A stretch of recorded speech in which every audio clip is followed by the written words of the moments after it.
kugira ngo tuzajya ucikwa n'ibindi biganiro byacu. Nguhaye ikaze.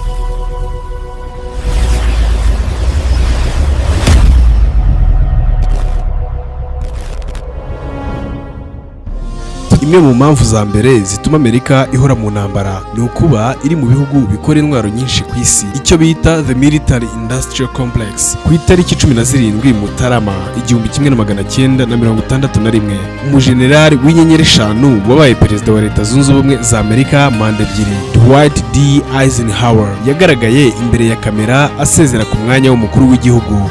Mu ijambo yavuze yagarutse ku byafashije igihugu kubaka mu gihe yamaze ku buyobozi. Ni nawe muntu wa mbere wakoresheje ijambo the military industrial complex. Eisenhower yari umwe mu bayobozi bakomeye b'ingabo mu gihe cy'intambara ya kabiri y'isi yose. Mu gusoza manda ze uko zari ebyiri, yavuze ko izo nganda zikora intwaro zimaze kubakwa, amaherezo zishobora gutangira gukenera intambara kugira ngo zikomeze kubaho no kubona inyungu. Ubu tuvugana hashize imyaka 65 izo nganda bubatse zikora intwaro. Nta wazisenye, ahubwo zanongerewe ubushobozi kugira ngo zikomeze gucura intwaro zijyanye n'igihe. Mu 2019, igisirikare cya Amerika cyahaye amasosiyete yigenga akora ibikoresho bya gisirikare muri Amerika miliyari 381 z'amadolari. Ayo yose bivuze ngo bayashyira mu gukora intwaro, kandi n'amafaranga uko byagenda kose aba agomba kugaruka. Umubare w'abakozi bakorera ayo masosiyete acunga inganda z'intwaro nawo wariyongereye, uva ku bantu bagera ku 370 ugera hafi ku 494.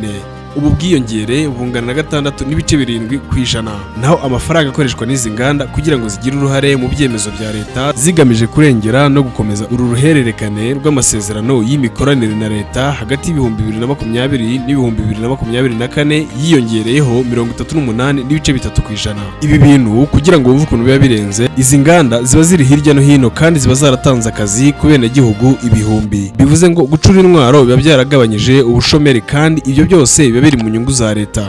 Wibuke kandi ko ibi bihugu bikomeye bitemerera ibindi bihugu kwikorera intwaro. Bityo baba bashaka nuko iyo mugize ibibazo by'intambara mu bihugu byanyu mukenera intwaro baba bakoze, mukaza mukazigura mukajya kuzikoresha mu ntambara z'iwanyu. Bivuze ngo banakora ibishoboka byose izo ntambara zanyu zigakomeza, cyane ko bo baba bari gucuruza. Impamvu ya kabiri ituma Amerika ihora mu ntambara za hato na hato ni uko bifite ibirindiro bya gisirikare byinshi ku isi. Kugeza mu mwaka wa 2025, Leta Zunze Ubumwe za Amerika zari zifite ibirindiro bya gisirikare biri hagati ya 750 na 800 biri mu bihugu birenga 80 ku isi. Ugereranyije n'ibindi bihugu uzi bikomeye ku isi nk'Ubwongereza, Ubufaransa, Uburusiya, Ubushinwa, byose hamwe byiteranyije bifite ibirindiro bya gisirikare hanze y'ibihugu byabyo bitageze kuri 50. Abashakashatsi bavuga ko Amerika igenzura hagati ya 70% na 85% by'ibirindiro bya gisirikare biri mu mahanga ku isi. Dukurikije amakuru yashyizwe hanze na Pentagon yo mu mwaka w'2024, nibura ibirindiro 128 muri ibyo ni ibirindiro binini kandi bizwi. Ubuyapani nibwo bufite ibirindiro byinshi bya Amerika kurusha ibindi bihugu, burimo ibirindiro bya gisirikare bya Amerika 14, hagakurikiraho Philippines ndetse na Korea y'Epfo. Kugeza mu kwezi k'Ukuboza 2025, abasirikare n'abakozi ba Leta Zunze Ubumwe za Amerika bagera hafi ku 221,600 bari bafite aho bakorera mu bihugu byo hanze ya Amerika. Kubungabunga ibirindiro bya gisirikare biri hanze bitwara abanyamerika amafaranga arenga miliyari 70 z'amadolari buri mwaka.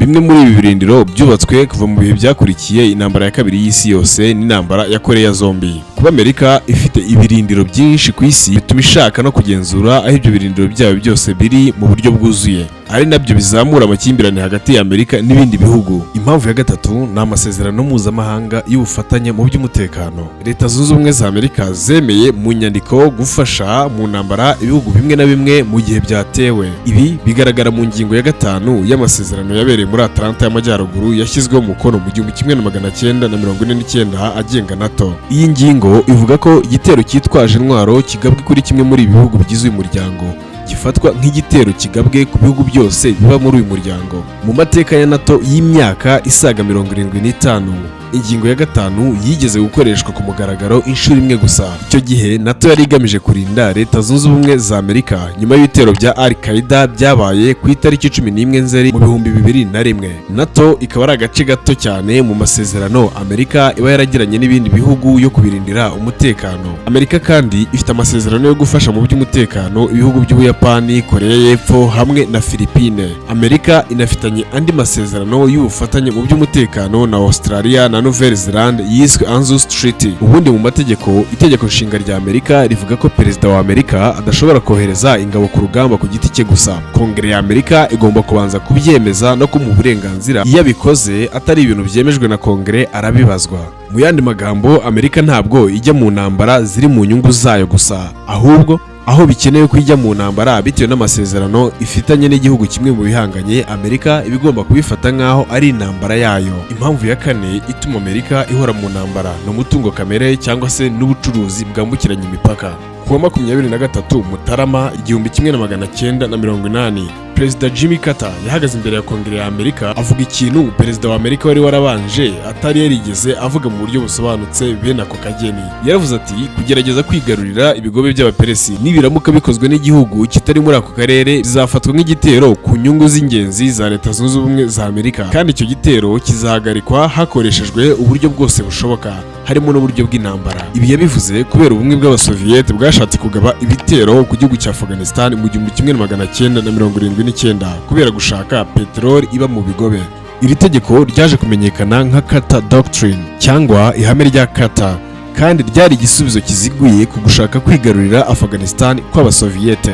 Minisitiri w'ingabo wari uriho ku gihe cya Carter, Harold Brown, yasobanuye impamvu yabyo mu nama y'abanyamerika yiga ku mibanire mpuzamahanga yabaye mu byumweru byakurikiye ibyo Carter yavuze. Yavuze ko inyungu za Amerika muri ako karere zari gukomeza kubona peteroli ihagije. Yerura neza ko badashaka ko ubutegetsi bw'Abasoviyete bukomeza kwagura ibirindiro byabo muri ako karere. Kugira ngo iryo tegeko ryubahirizwe neza, Amerika yashyizeho Rapid Deployment Joint Task Force, umutwe w'ingabo wari warateguwe by'umwihariko kugira ngo Amerika ibashe kohereza ingabo mu karere k'ibigobe mu gihe gito cyane. Uwo mutwe niwo waje kuvamo US Central Command cyangwa se CENTCOM, ari nawo wayoboye ibikorwa by'igisirikare cya Amerika mu ntambara yo mu bigobe, mu ntambara yo muri Iraq ndetse no mu bikorwa byo kurwanya ISIS. Abashakashatsi bo muri Parker Institute yo muri Rice University bagaragaza ko nubwo uko Amerika ubwayo yishingikiriza kuri peteroli yo mu bigobe by'abaperesi byagabanutse kubera ubwiyongere bw'umusaruro wa peteroli ukomoka mu mabuye ya Shell yo muri Amerika, igisirikare cya Amerika cyakomeje kugira uruhare mu kurinda umutekano w'itangwa rya peteroli iva mu bigobe. Iyi mikoranire ya Amerika n'ibihugu byo mu bigobe iri muri bike mu biri ku mugaragaro, ariko si ho honyine Amerika ishobora kwisanga mu ntambara kubera gusa inyungu z'umutungo kamere ihakura, nk'ibyo muri Kongo murabizi ndetse n'ahandi henshi.